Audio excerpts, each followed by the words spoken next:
Rodhës, Assalamu alaikum o gjendëruar. Prishet abdesi im nëse e ndihmoj fëmijën tim të vogël të shkojnë në tualet dhe i ndihmoj të pastrojnë nevojat fiziologjike, pasi ai ka ende nevojë për ndihmë, Allahu i ruaj.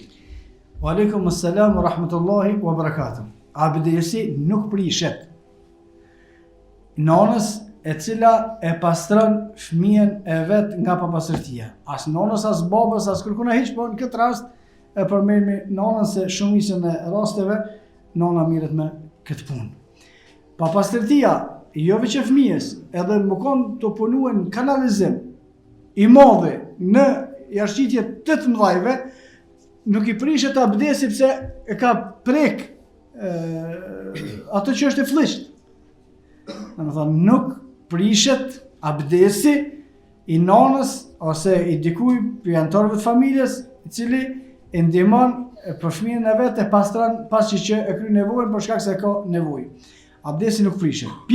Por duhet me pas kujdes që mas që e ka dhënë atë ndihmë me i pastrua durët ose teshat ose shkata që ka mujt me met pa pastërti, duhet me hek veç qatë pa pastërti, nuk duhet me marr abdesin se ka pas.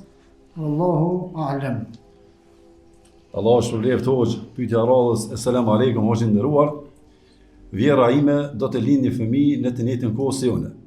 A më lejo si nuse të shej me gji djalin e saj, pra vëllain e burrit tim, kunatin tim. Çfarë lidhje do të ketë burri im me vëllain e tij në këtë rast, Allahu i ruaj. Wa alaikum assalam wa rahmatullahi wa barakatuh. Dhe kjo është shumë e mirë. Ko është e mirë musliman me lind fëmijë, vjera reja se veç me bëma sa më shumë. Për shkak se pejgamberi sallallahu alaihi wasallam ka thënë hadith, të nakihu, të kahteru, martohuni edhe shumoni sa më shumë. Ne kemi përmend në ligjëratat e mërshme, me pas fëmijë shumë është sunet i pejgamberit sallallahu alaihi wasallam. Me pas një fëmijë, kanë herë për hajgare thojmë një fëmijë e gjys, është sunet i qafirave, nuk është sunet i pejgamberit sallallahu alaihi wasallam. Këtë rast do të thonë kjo është një çështje e mirë. Përgjigja ka drejt me dhonë fëmijës gji pa problem, vetëm me disa kushte.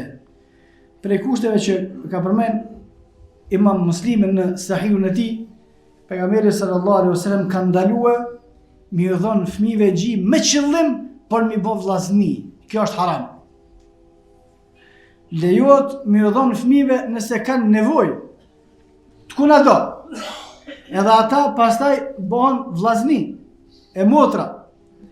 Lejohet nëse u ka nëna vet të punu diçka, kë ka nis me kajt, është një grua tjetër që ka qumsht i jep, ama jo me qëllim që t'i bëjmë ta vllazni me hek ndalesat, me qëllim që çdo zban. Është haram. Hajde t'i bëjmë fëmijët na, t'i bëjmë vllazni, që si ka bëu Allah vllazni, kështu është haram.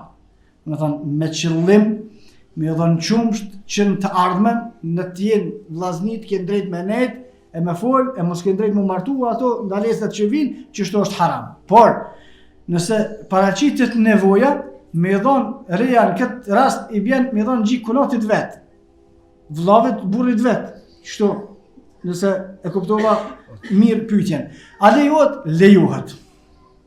Shka janë të një këta janë vllazni.